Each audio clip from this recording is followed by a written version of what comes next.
Welcome to our community. Susie Thomas here with you this morning. We don't do this very often, but we are going to devote an entire week to one topic this week on our community.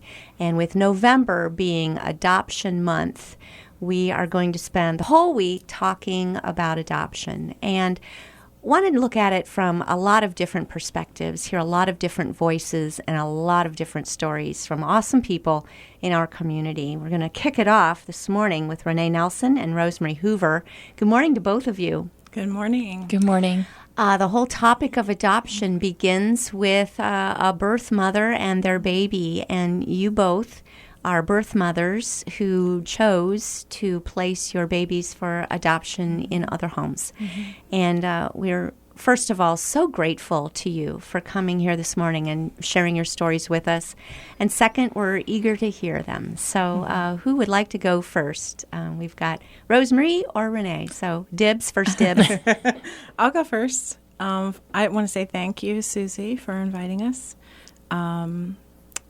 We believe that adoption is something that the community needs to hear more about, and people need to be talking more about it, and specifically birth moms.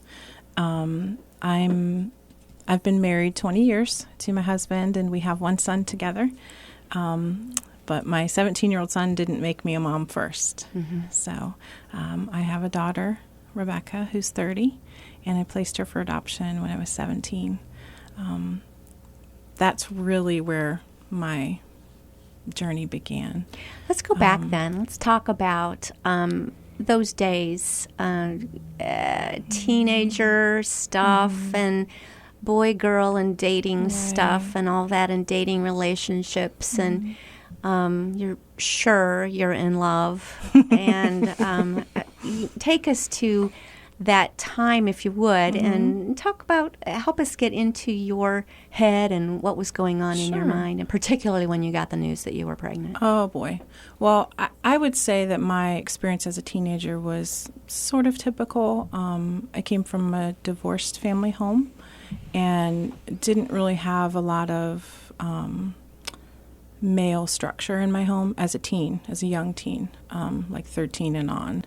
So I didn't have a lot of that discipline and that kind of thing. So I really made a lot of decisions that were emotional based and, like, hey, I'm just out here having a good time kind of thing. But like you said, I had a serious relationship in high school. And I really did. I felt, we were in love and that was it. It was us. And I can still remember being at my girlfriend's house, telling her, I think I'm pregnant. And she's like, well, what are you going to do? And I'm like, what do you mean? What am I going to do? And she's like, well, are you keeping it? Like that was the first time I had heard someone say, are you keeping it? In your mind at that time, were you going to get married and have your baby? And No, never. Mm-hmm. That never. No, that was never on the radar for me. I wanted to go to college. I had, those kinds of aspirations, and really didn't see that being, a choice for me. Mm-hmm. As far as marrying him, we weren't really in that type of a, relationship, healthy relationship. Right.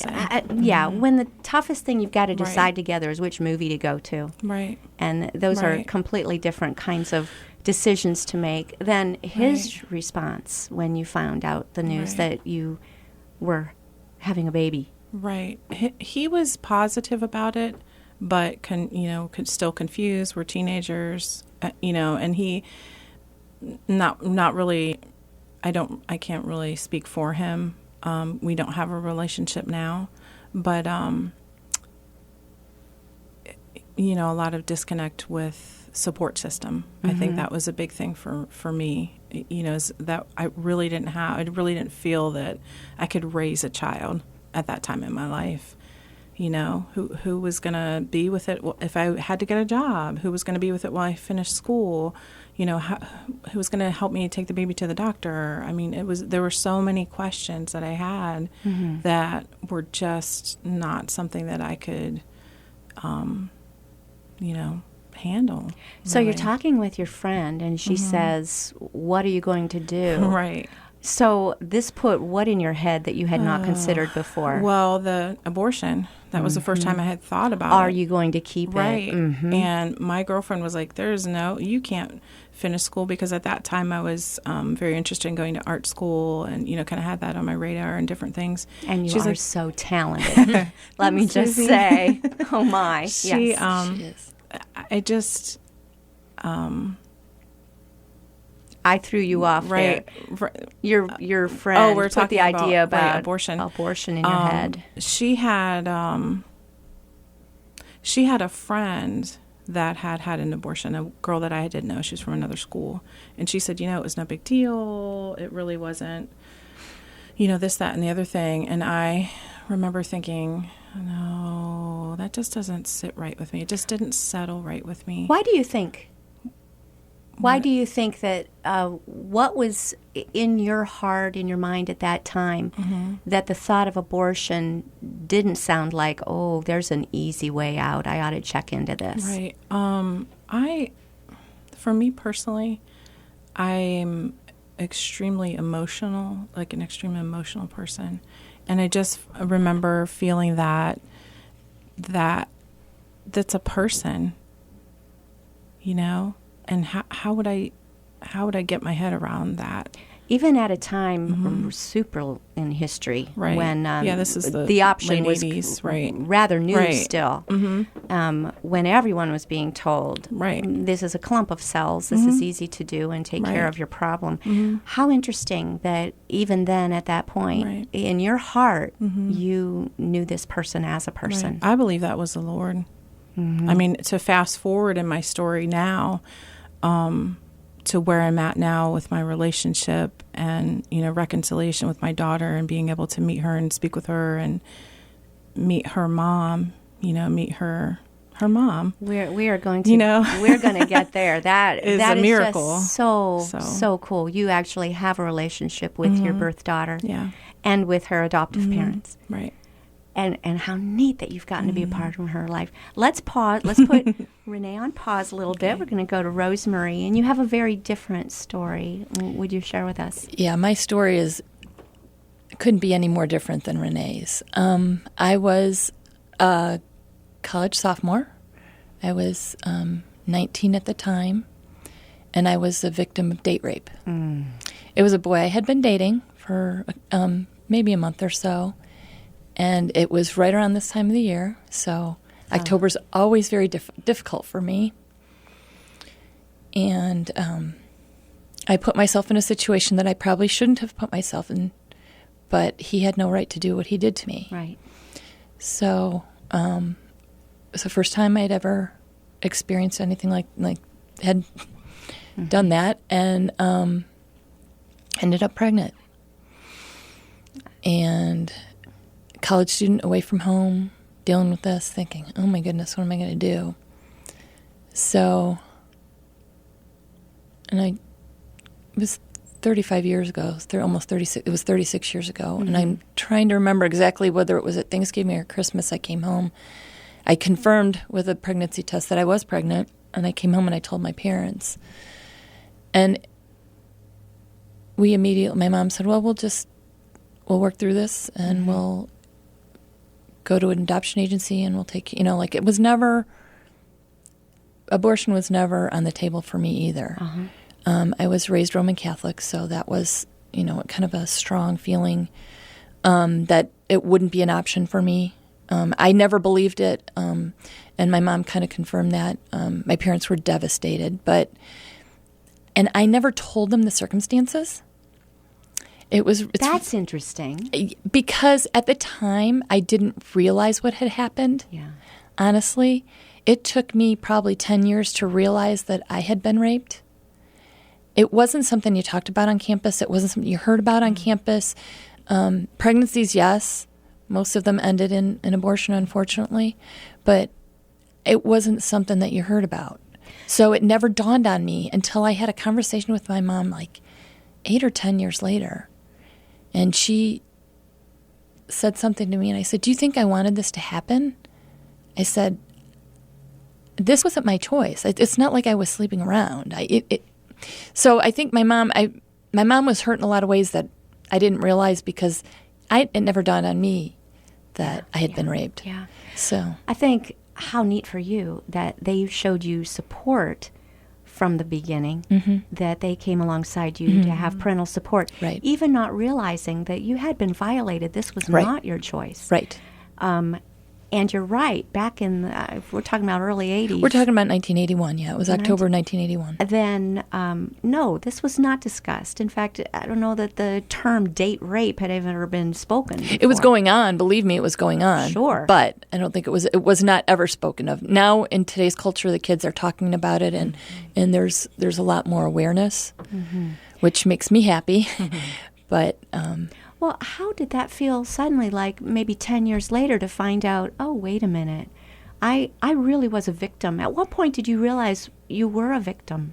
it took me a really long time. I went through a lot of stuff personally, just relationship-wise. It was a kind of a dark period in my life. I was really mad, but I was mad, and Renee's heard me say this before. I was mad at God. I was like, how could you let this happen to me? And it wasn't until I started through our healing together that I realized that what had happened and that God was able to heal me, that it was a possibility. Now, you both placed for adoption. You both chose life for those children. And let's talk about that term. Because too many times you hear people say that someone gave their baby up for adoption or gave their baby away for adoption, and that is not accurate. Let's talk about the fact that you placed your baby, you chose life for your babies and placed them in a loving home. Which one of you would like to address that? I'll start. I think that it's a more accurate term in a lot of ways. I chose to find a better situation for my daughter. I chose to place her in a family, a loving family. The period in which I placed, I'm not sure where Renee's falls exactly. It was a closed adoption in Ohio. Adoption was closed. Open adoptions were not common at all. And until a year and a half or 2 years ago, all adoptions during that period were closed. You couldn't, there was no getting back to the records, going, researching, finding people. It was all closed and sealed and through the courts. And done. So even if you wanted to track her down at some point, you would not be able to? Not necessarily. It would have been difficult. We would have both had to petition the court. So I would have had to open my end and she would have had to open her end and that type of thing. So, during that period, it just wasn't talked about. I mean, once it happened, you walked away and you continued your life kind of thing. That seems very difficult. That sentence seems very, very difficult to walk away and continue your life. And that's pretty much what I did. The timing of mine, all in God's timing, I keep saying. The timing of mine was, I got pregnant in October. My daughter was born in July. I finished my term at school. I was a resident away at school, finished school in June, came home, had my baby in July, and went back to school in August. Oh my goodness! I mean, it was crazy. Like when I think about it now, I'm like, how did I do Only that? the young. Well, yeah, and I wasn't exactly, looking back, I wasn't exactly emotionally stable through all of that, but God saw me through it. I mean, He really truly had His hand on the whole thing. Well, so much of and brought college. people around me. I had, I had sorority sisters and I had friends, and I actually met a guy after this all happened, after the first of the year, before my baby was born, before I was showing, so it wasn't obvious. And I met this guy, and I thought, this guy's really cool. And then I'm like, yeah, but you're like 4 months pregnant. This is not, So like the next day I'm like, yeah, can we talk? And he's like, sure. And so I told him, he's like, so? Really? And he walked through it with me. Wow. Yeah. Really cool story. Because I was about to say, so much of college had to get put on hold. Your social life. A lot of it gets did, put yeah. on My hold. social life did, but I had great girlfriends that held my hand through it and were there for me. And then this man walked through it with me. That is remarkable. Yeah. What college did you go to, Rosemary? I went to Bowling Green. And what sorority? We got to give them a shout out. Oh my goodness. We got to give them a shout out. 80 Pi. I'm Alpha Delta Pi. Hey, there you go. Yeah. So, but I mean, and my boyfriend was phenomenal, and his friends were phenomenal. They supported us. They supported him supporting me, and nobody knew the story. Nobody knew what had happened. Nobody knew the fact. Knew that you had been victimized, that this was not anything of your own doing, that you were completely a victim, and yet you still had that kind of support system. What does that say to you now when you think about it? I mean, those are friends for life. Those are people that even my children know my story. So even my daughter's like, I want to meet him. He sounds really cool. And I'm like, and he's a friend of my brother, so I still have not direct contact necessarily, but he's still around in my life. God put the right friends in your life at that point. Yeah, and I'm not saying that everybody was like that. Don't get me wrong. Not every person that I came in contact with. There were a lot of judgments there. But I chose life, and a lot of people supported me in that. Yeah. We got to take a little break. We'll be back after these words. You're listening to Our Community.